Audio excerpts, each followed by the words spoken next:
Assalamualaikum warahmatullahi wabarakatuh. Shalom, Om Swastiastu, Namo Buddhaya, salam kebajikan. Salam sejahtera bagi kita semuanya. Baiklah, perkenalkan terlebih dahulu, nama saya Riki Saputra, saya dari Program Studi Pendidikan Guru Sekolah Dasar, Fakultas Keguruan dan Ilmu Pendidikan Universitas HKBP Nomensen Pangkasiantar. Adapun di sini saya akan sedikit memberikan materi pembelajaran yang dimana saya hari ini membawakan materi yaitu akustik dan organologi. Baiklah, apa itu akustik?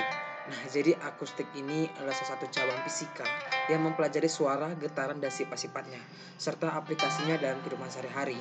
Dan menurut Sumoro pada tahun 2008 pada ayat 2 atau pada halaman 2. Dalam Kamus Musik Pono Bauni tahun 2003 pada halaman 18 dijelaskan bahwa yang pertama adalah akustik merupakan ilmu pengetahuan tentang suara atau bunyi berkenaan dengan keindahan dan kesempurnaan pendengaran dalam satu ruangan. Yang kedua, akustik juga dengan suara asli tanpa bantuan penguat bunyi seperti amplifier, mikrofon, dan semacamnya. Baiklah, selanjutnya penggunaan istilah akustik. Nah, akustik dapat berarti suatu ilmu, dapat juga berupa keadaan ruang, menjelaskan instrumen atau alat musik yang sumbernya dari alat sendiri. Nah, dalam penggunaan istilah sehari-hari sering disebutkan istilah gitar akustik. Ini berarti gitar dengan sumber suara dari alat tersebut, resonansinya berasal dari alat itu sendiri. Gitar akustik sering juga disebut dengan gitar bolong dalam bahasa sehari-hari. Sementara itu, penyebutan istilah akustik tidak hanya diperuntukkan untuk gitar saja, selama alat musik tersebut memiliki sumber bunyi sendiri, tanpa bantuan kelistrikan atau elektrik. Maka dapat masuk kategori alat musik akustik, misalnya drum, bass, akustik, kontrabas, dan violin. Baiklah, organologi. Apa itu organologi? Yaitu suatu bagian dalam etnomusikologi, yaitu yang perhatian tamannya mendeskripsikan alat. Diperjelas lagi oleh Kriswanto pada tahun 2008 bahwa organologi berasal dari kata organ yang berarti benda, alat, atau barang, dan logi atau asal kata logos yang artinya ada ilmu.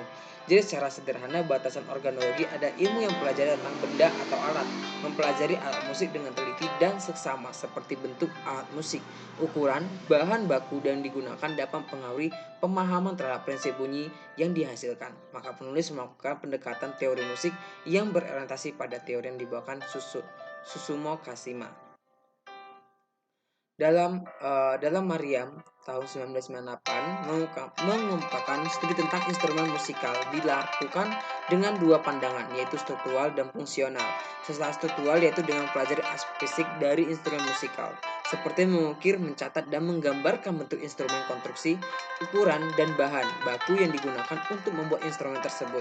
Pendekatan secara fungsional yaitu aspek-aspek yang terdapat dari alat musik tersebut yang ada hubungannya dengan fungsi musikal, mencatat semua metode, memainkan instrumen, penggunaan bunyi yang diproduksi, kekuatan suara, nada warna, dan kualitas suara.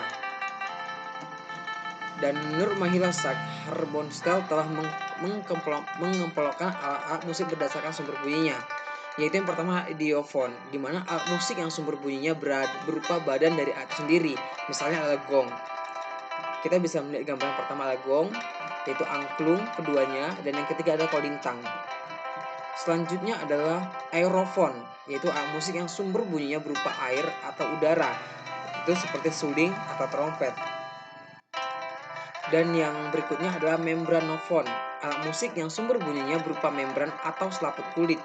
Nah, ini seperti contohnya itu kendang, tifa, dan rebana. Dan juga ada tamborin. Nah, ini alat musik membranofon. Dan yang selanjutnya adalah chordofon, yaitu di mana alat musik yang sumber bunyinya berupa chord atau tali atau dawai. Nah, ini bisa kita lihat seperti rebab yang pertama, dan yang kedua adalah sasando. Dan yang berikutnya adalah elektrofon.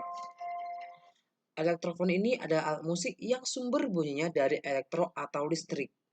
Nah, artinya di sini elektro ini adalah benda-benda yang membutuhkan listrik agar bersuara. Seperti ada gitar elektrik yang pertama kita bisa lihat, dan yang kedua adalah elektron. Maaf. Baiklah, demikianlah presentasi ataupun demikianlah penjelasan saya tentang organologi dan akustik. Semoga Apa yang saya berikan pada penjelasan ini bisa menambah pemahaman bagi kita semuanya mengenai akustik dan organologi. Saya mohon maaf apabila ada ucapan maupun penjelasan saya yang kurang ataupun ada penjelasan saya yang salah, saya mohon maaf.